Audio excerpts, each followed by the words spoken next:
hey, do you know how the CSRD is going to be implemented in your country? If not, you should definitely listen to this podcast episode because I'm talking to Ian from Datamaran and they have an overview of the whole CSRD transposition. So how is the CSRD implemented in different countries and what are the differences at the end? So if this sounds interesting to you, definitely check out this episode.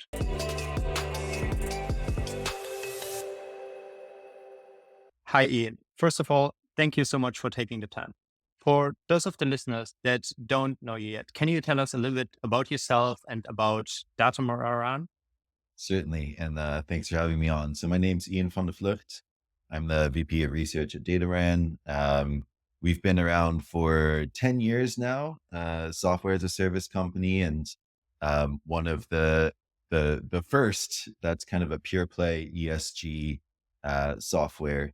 So our focus is on the governance side of things. We feel that before you have your house in order, you shouldn't be thinking about data collection and reporting, which is more on the downstream side.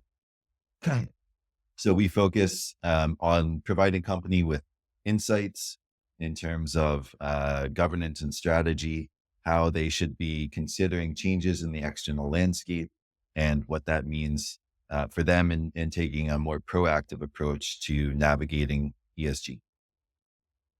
Before I joined Datamaran about 5 years ago now, I was the head of data at CDP. And prior to that, I worked at the Global Reporting Initiative. So I grew up, so to speak, in the standards, and I'm happy to be having this conversation. Right. Yeah, it sounds super interesting. I feel like I see a lot of content from Datamaran on LinkedIn. And recently I saw one graph that I found particularly interesting where you were basically showing the state of the transposition in the different EU countries. And I really would like to dive a little bit more into that, but maybe to get everybody on the same page. Can you tell us a little bit about the transposition process in general in the EU? Like, what is it and what does it mean? Sure.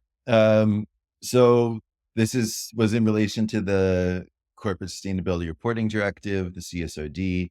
Um, Obviously, the directive itself was agreed upon by the European Parliament, but then there is a deadline that's given to the EU member states for transposing that into their national law.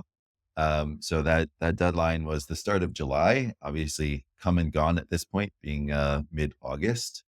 So the result of that process is the actual execution and rules of engagement for the CSRD at the national member state level. And as of now, we have 9 of the member states that have successfully transposed the CSRD, 2 that have partially done so. There's 1 that's still pending, 13 that are still in draft or consultation mode, and we have seen zero development from 5 of the member states. So little concerning in some of those areas. Yeah, I would be curious about the timeline. You just mentioned the deadline in July, and then you mentioned that some are already quite progressed and others are not. So, what is the total timetable on this? When is this supposed to be done? When it's actually done? What can we expect here? Sure. I mean, it was supposed to be done by July. So that timetable has come and gone. Now it's not uncommon for member states to be slower in some of the transpositions, but obviously the CSRD has some wide-reaching implications, and it is a little concerning, therefore, that there are these delays from a wide number of member states. The ones that have successfully transposed, and in addition to those 9, we see some of the European Economic Zone countries, so like Liechtenstein and Norway, have also adopted flavors of the CSRD and their national laws. We see a couple of differences that have come to the fore. So they can be in terms of the scope of companies that are being covered under the national transposition, where we can see expanded scope from countries like France. And in Denmark, for instance, they've also included, in addition to the numerical sort of headcount and revenue details that come with the CSRD, commercial foundations, cooperatives, and state-owned LLCs will also be obligated to report under the Danish CSRD. Um, and then there's some with a more narrowed scope. So Sweden, for instance, has excluded certain companies from the scope that should be obligated under the CSRD. We see differences in enforcement mechanisms.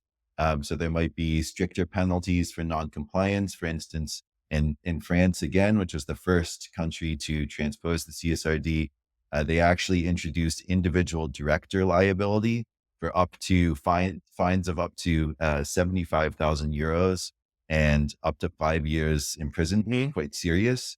And Mhm. other countries have opted for, more basic, less draconian enforcement actions. And then we also see differences in some of the transition periods. So how, under what timeline do which companies need to be reporting according to the CSRD, where some have extended the phase in and others have actually accelerated implementation, like we see in Finland and Romania, who are looking at a faster timeline. Okay. So maybe before we dive more into the differences, so some people still believe that like the European law is basically above the national law. So how can it be that while the European law says certain things about the CSRD, that now certain nations can adapt to that? So is it up to the EU, or can every country decide for themselves what they actually want to implement? It is up to the member state countries. So, I mean, the member states are required to implement, to transpose this EU law into national law, as with every Hmm. directive that comes out of the EU. But it is ultimately up to that transposition and not up to EU law in terms of the details and the enforcement. And some of those differences, as I illustrated previously, are already kind of shining through. And we may still see some additional differences from the laggard member states who have yet to transpose this law into national law. Okay.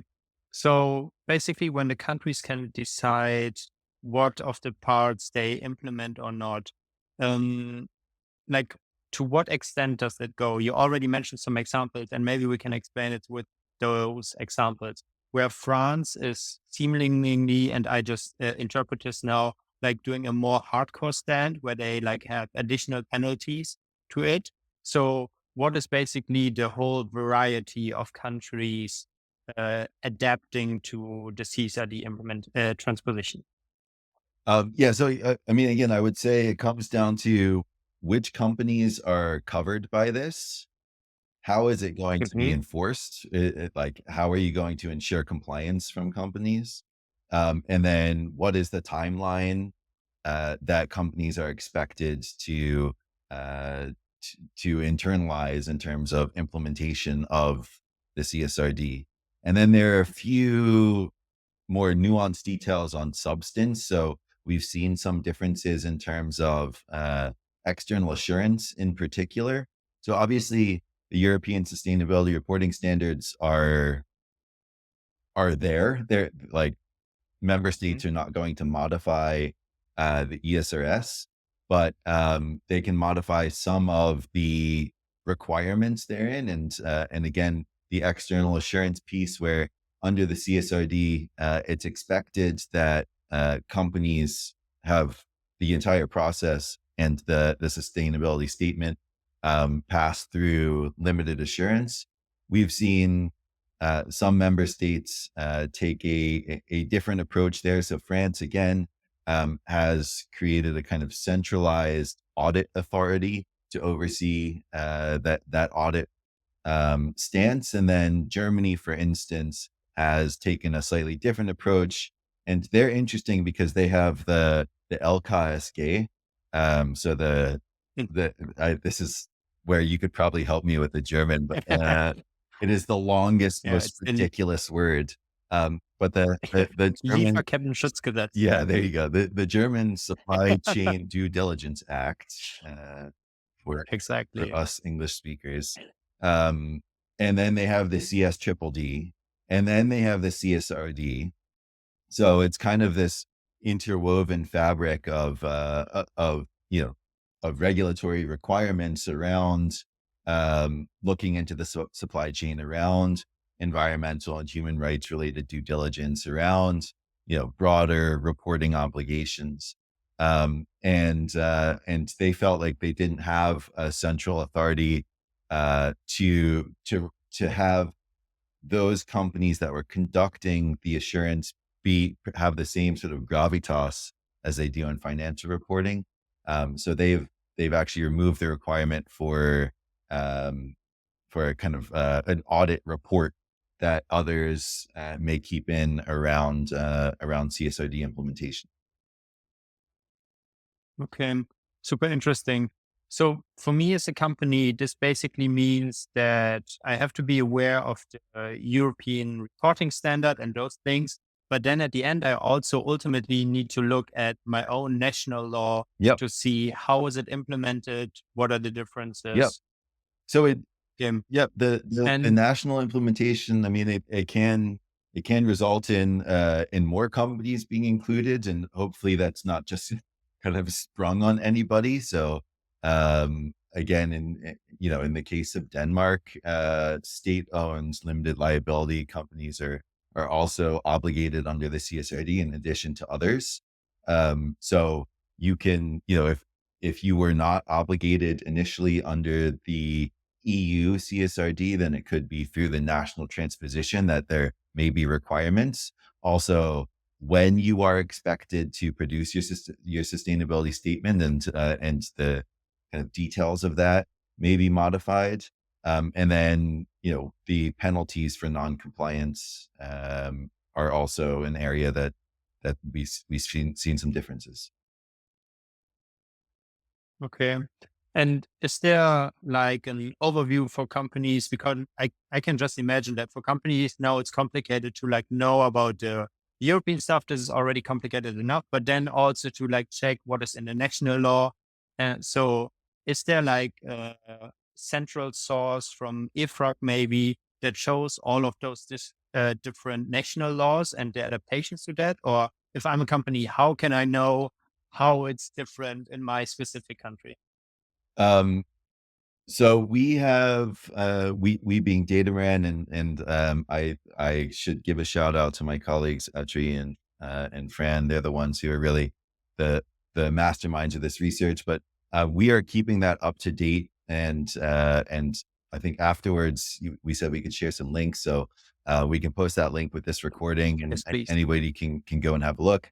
Obviously, that's not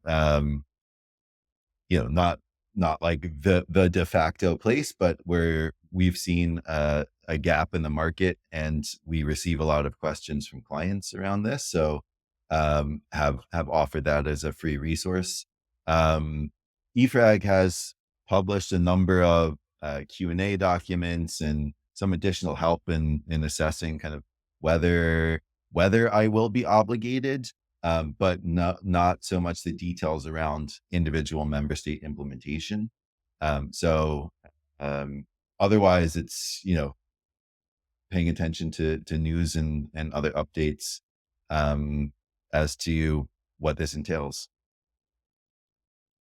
Yeah. No, I can just imagine that a lot of companies are already, they have to keep up with a lot of things. So there's yet another thing that they have to be aware of. Yeah, So yeah, definitely send me the link. I think this will be very helpful to a couple of companies.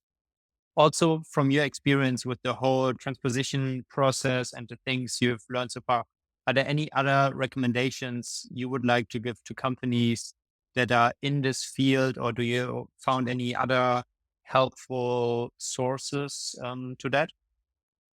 sure. So I mean, again, our stance on this is governance first.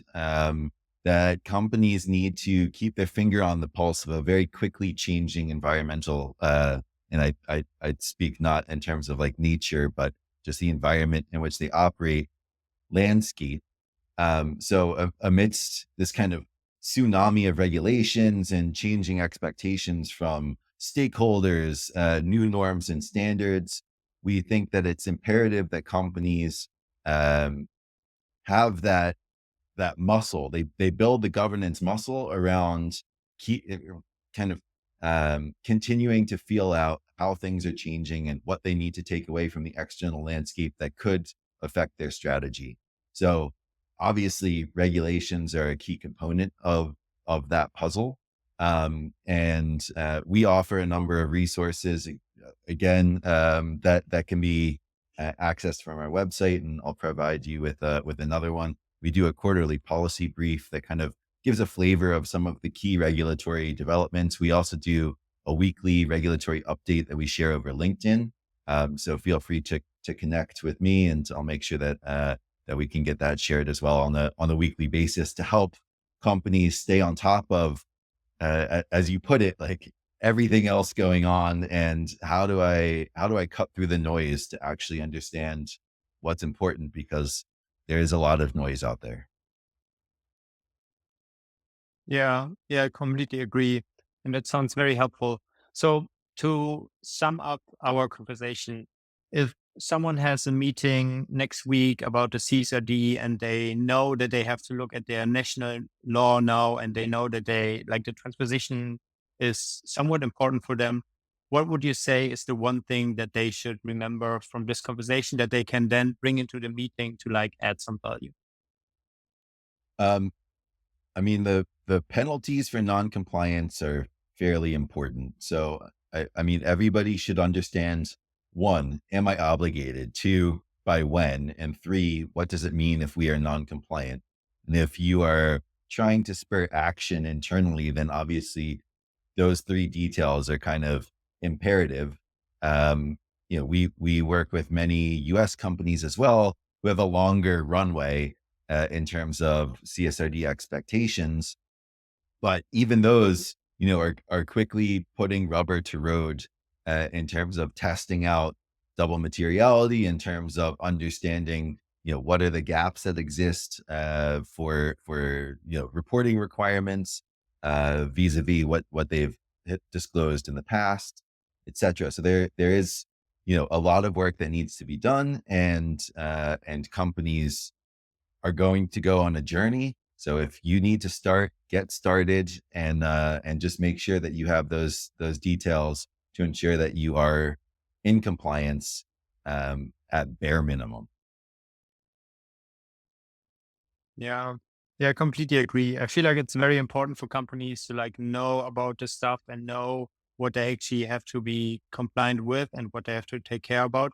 And then at the end of the day, it's just about starting as early as possible, because all the time they gain now they will be very thankful for later on. I So yeah, absolutely, completely agree with that. absolutely. And I mean, coming from a standards background, if I read into the spirit of the CSRD, like there is, it kind of fundamentally changes our perception of compliance, where compliance was historically like a basement, and it was kind of scraping by on the bare minimum. There is there is a lot expected from the ESRS, and but there's also a lot of value for business, for society, for the environment that can be derived if companies treat this as not just a compliance tick box exercise, but thinking through how to internalize this into company strategy. How do I connect the dots with the impacts, risks, and opportunities that I identify through the ESRS double materiality process, and bring that central into how I conduct business. And I think that there are some real opportunities that will be realized, and it's about kind of making sure that we take this seriously and don't just view it as another kind of reporting compliance exercise. We actually call it a governance directive rather than a reporting directive, because it does have a lot of elements of process and substance, and not just, disclose this, disclose that. So, that's my additional kind of plea to the market. Please take it seriously for all of us. Yeah, no, I completely agree. And I very much hope that in the future we can have another podcast episode then on to the next topics where it's not just about the compliance, but where we try to help companies to then go beyond compliance and then actually become more sustainable. Love it. So I'm looking forward to that. And thank you so much for your time again. Thank you, Daniel. Thanks for having me. Hey, if you come this far, thank you very much for listening to the AtlasZero podcast. If you're interested in this topic, we just launched the AtlasZero Navigator, which is basically a product compiled of all the interviews we ever done, all the materials we either created or collected, comprised into one product. It basically helps you to understand all the sustainability reporting requirements of the EU, and we really think it's super helpful. So if you're interested, definitely check out the link below and check out our product.